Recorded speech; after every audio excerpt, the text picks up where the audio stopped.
नमस्कार मेरे प्यारे दोस्तों, आज हम इस वीडियो में आपके लिए लेके आए हैं कि अभी हम लोगों के सामने नौ दुर्गा आने वाले हैं।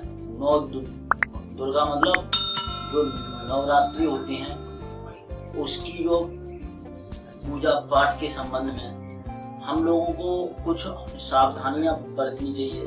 उन सावधानियों के बारे में आपको विशेष तौर पर ध्यान रखें।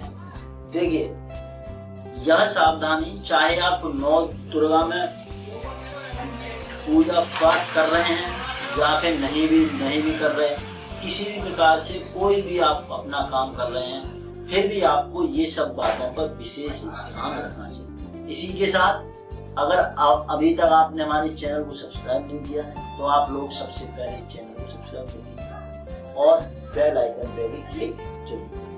देखिए, सबसे पहले तो हम आपको बताएं कि अगर आप पूजा कर रहे हैं, 9 दिन की पूजा है, तब भी आपको ये काम करने हैं तो विशेष तौर पे करने हैं, और जो लोग नहीं कर रहे उनको भी करने हैं। तो सबसे पहले तो चीज ये है कि आपको पूरे 9 दिनों तक कोई भी हो ब्रह्मचर्य का पालन करना चाहिए, संभोग नहीं करना चाहिए।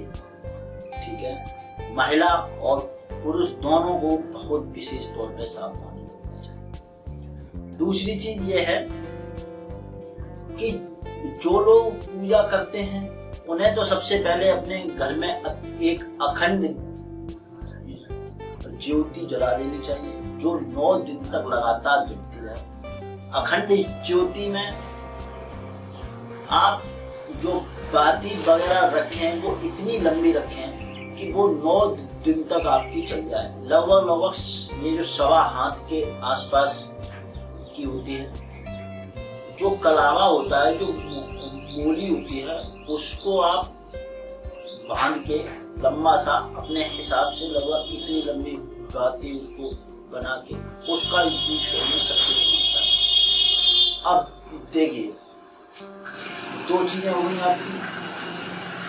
9 दुर्गा में विशेष तौर पर आपको शांत रहना चाहिए। शांति रखें, अपने मन में शांति रखें, अपने अंदर कोई भी क्रोध वाली चीजें नहीं लाएं, लड़ाई झगड़े जैसी चीजें, या फिर अगर किसी से बहस हो रही है तो आप खुद को शांत रखने की कोशिश करें। मतलब गृह कलेश जैसी चीजें नहीं आ पाए।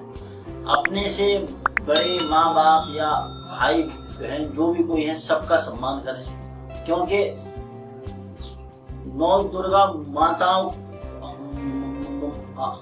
माता की पूजा का सबसे विशेष त्योहार होता है। और इसमें अगर आप माँ बाप की सेवा करेंगे, पूजा करेंगे, आशीर्वाद देंगे तो सबसे सुंदर।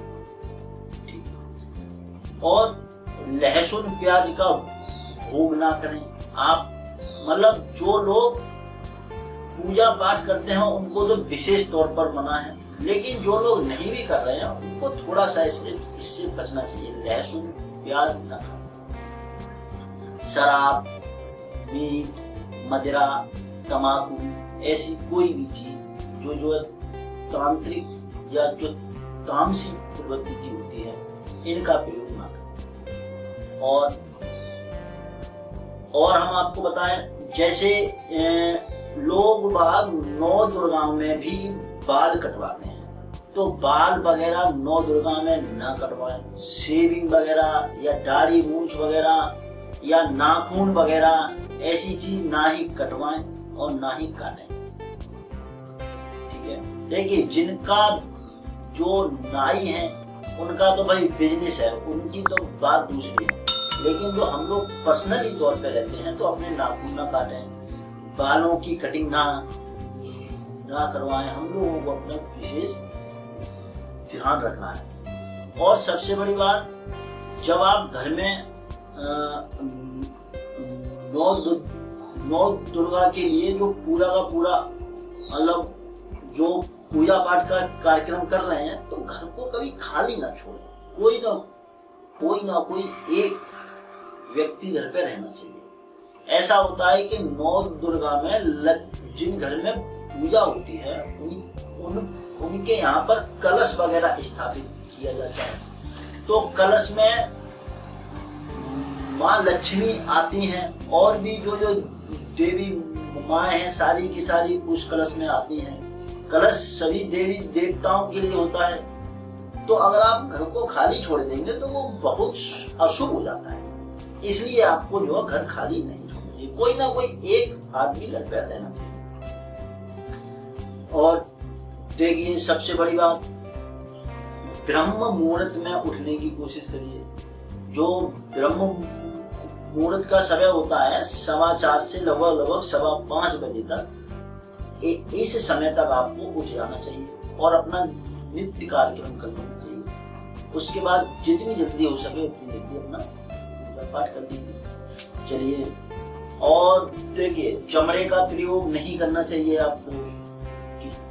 चमड़े की ना बेल्ट, पर्स वगैरह, लेदर की जैकेट होती है सर्दियों में जो होती है, बचना चाहिए। और काले वस्त्र या नीले या गहरे वस्त्र आपको नहीं पहनने चाहिए। ये भी कहीं ना कहीं थोड़ा अशुभ चीजों को इंडिकेट करता है।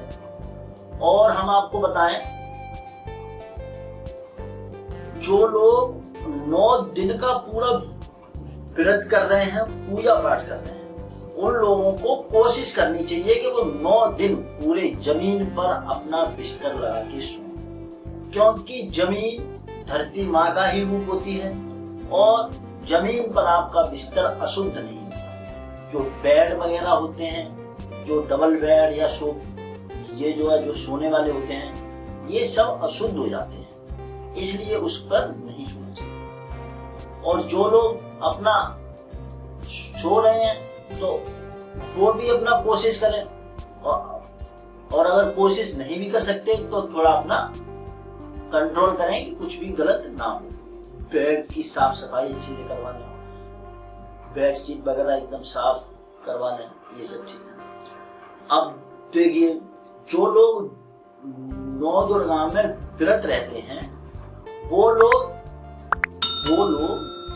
अपने व्रत में सात्विक खाना खाएं, मतलब हल्का खाना खाएं। जैसे कुट्टू के आटे की रोटी खाएं, या फिर सिंघाड़े का आटा यूज कर सकते हैं, फ्रूट्स दे सकते हैं, आप जूस दे सकते हैं। ये सब चीजें हल्का खाना दें और ज्यादा तली हुई चीजें न खाना। और देखिए, 9 दुर्गा में एक विशेष बात हम आपको बताएं, खाने से संबंधित है कि ज्यादा उल्टा सीधा ना खाएं, एकदम मतलब गले तक खा लिया आपने खूब। जो लोग ज्यादा खाना खाते हैं और जो अपने आप को थोड़ा सा अपने दिमाग के अंदर, अपने मस्तिष्क में गलत बातों का जो है ये सब चीजें सोचते हैं, उनकी जो है पूजा खंडित होती है। इस प्रकार से आप ना करें, हल्का खाना खाएं, चाहे बार बार खाएं, कोई दिक्कत नहीं है। और अपनी पूजा को, अपने ब्रह्मचर्य को बचा के रखें, सही है। ये सब चीजें अब जो पूजा पाठ का कार्यक्रम होता है उसमें महिलाएं, विशेष तौर पे महिलाएं अपने अपने बालों को बांध कर ही पूजा करें। और जो शादीशुदा हैं, जो शादीशुदा लेडीज हैं, वो लोग अपने माथे पर बिंदी जरूर लगाएं। और महिलाएं अपने जो सर पर पल्लू या मतलब किसी चीज से ढक के पूजा करें। खाली हाथ, ये जो खाली सर पूजा ना करें, बालों को बांध के पूजा करें, ये बहुत जरूरी होता है।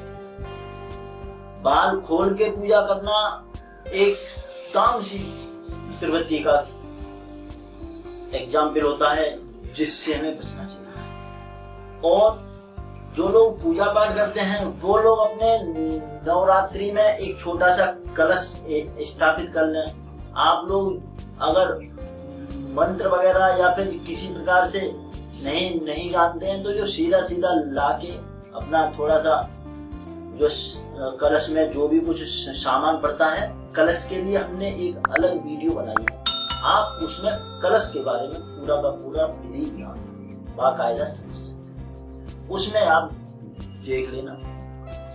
यहाँ हम केवल इतना कहना चाहेंगे कि आप कलश स्थापित करें जिससे कि आपको सभी देवी देवताओं का आवाहन मिल जाए, उसमें आ जाए।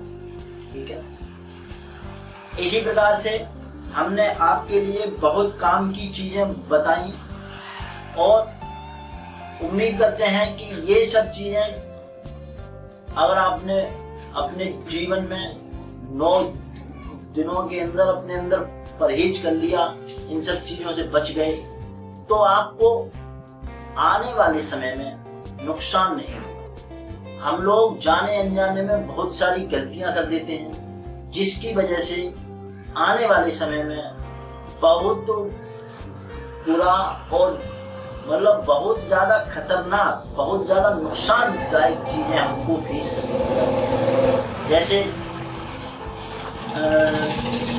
धन संपत्ति की हानि हो सकती है आपको, या आपको कोई रोग लग सकता है, या फिर आपके घर में क्लेश हो सकती है। इन सब चीजों से बचने के लिए आप इन सब चीजों का परहेज करिए। जो हमने आपको सावधानियां बताई हैं, ये सावधानियां बहुत ज्यादा जरूरी है। इसी के साथ अगर आप अभी तक आपने हमारे चैनल को सब्सक्राइब नहीं किया है, तो आप लोग सबसे पहले चैनल को सब्सक्राइब कर दीजिए और बेल आइकन पे भी क्लिक जरूर। ठीक है, जय श्री राम।